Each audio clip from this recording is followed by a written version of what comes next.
warahmatullahi wabarakatuh. Waalaikumsalam. Nama saya Muhammad Farid. Jadi saya ingin menyimpulkan dari judul implementasi gaya hidup materialistik, hedonis, konsumtif. Surat At-Takasur ayat 1-2 pengaruhnya terhadap perilaku baik kepada tetangga. Surat At-Takasur ayat 1-2 memberikan kritik tajam dan peringatan keras terhadap gaya hidup materialistik, hedonis, konsumtif yang dalam bahasa Al-Quran disebut dengan istilah takasur, yaitu bermegah-megahan. Allah Subhanahu wa taala berfirman, "A'udzu billahi minasyaitonir rajim. Alhaakumut takatsur hatta zurtumul maqabir." Yang artinya bermegah-megahan telah melarikanmu sampai kamu masuk ke dalam kubur. Pesan moral ayat di atas mengecam perilaku manusia yang berlomba-lomba mengakumulasi harta benda, bersaing dalam hal materi duniawi, dan bermegah-megahan dengan kepemilikan material sehingga menyebabkan kelalaian dari kewajiban sosial keagamaan. Nah, gaya hidup takasur ini ditandai dengan 3 karakteristik. Yang pertama yaitu materialisme, sebagai pandangan hidup yang menempatkan materi sebagai satu-satunya substansi bernilai dalam kehidupan, mengabaikan nilai-nilai spiritual dan makna hidup yang lebih tinggi. Kemudian yang kedua, hedonisme, sebagai paham yang menganggap kesenangan dan kenikmatan materi sebagai tujuan utama hidup, di mana segala tindakan diorientasikan untuk mencapai kepuasan duniawi. Yang ketiga, konsumtif, sebagai perilaku mengonsumsi barang dan jasa secara berlebihan tanpa mempertimbangkan kebutuhan sebenarnya, hanya untuk memuaskan keinginan yang tidak pernah berakhir. Kemudian Islam memberikan penekanan yang sangat khusus dan kedudukan yang mulia terhadap hak-hak tetangga sebagai salah satu pilar penting dalam ajaran sosial keagamaan.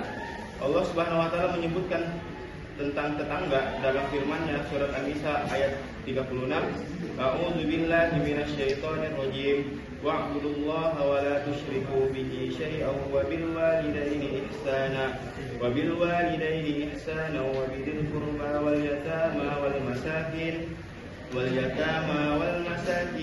jari dzil qurba wal jaril junub." Yang artinya beribadahlah kepada Allah dan janganlah kamu mempersekutukannya dengan sesuatu apapun, dan berbuat baiklah kepada kedua orang tua, kerabat, anak yatim, orang-orang miskin, tetangga yang dekat dan tetangga yang jauh. Pesan moral ayat di atas adalah bahwa kita diajarkan untuk menyembah Allah dengan sepenuh hati tanpa mempersekutukannya, serta hidup dengan penuh kasih sayang dan kebaikan kepada sesama, mulai dari orang tua, keluarga, hingga tetangga dan orang-orang yang membutuhkannya. Kemudian ada hubungan yang sangat kuat dan negatif antara gaya hidup materialistik, hedonis, dan konsumtif dengan pemenuhan hak tetangga dalam kehidupan sosial masyarakat. Gaya hidup yang fokus pada pengumpulan barang dan mengejar nikmat dunia secara berlebihan menyebabkan dampak negatif yang merusak hubungan antar tetangga. Nah, dampaknya itu ada 7. Yang pertama, munculnya sikap individualistik dan egosentris. Kemudian yang kedua, berkurangnya atau bahkan hilangnya perasaan peduli terhadap keadaan dan kebutuhan warga sekitar karena terlalu sibuk untuk mencari kekayaan dan kesenangan materi. Kemudian yang ketiga, ikatan sosial dan rasa solidaritas di dalam komunitas semakin melemah. Terus yang keempat, tidak ingin berbagi rezeki dengan tetangga karena lebih mengutamakan pemenuhan keinginan pribadi yang tidak pernah terpuaskan.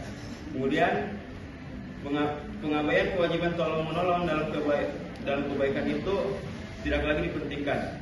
Dan yang terakhir, munculnya perbedaan ekonomi dan ketidakadilan sosial yang menyebabkan timbulnya perasaan iri, benci, serta konflik di antara warga sekitar. Nah, untuk mengatasi dampak buruk dari gaya hidup materialistik, hedonis, dan konsumtif, Islam memberikan solusi yang lengkap dan dengan menyeluruh.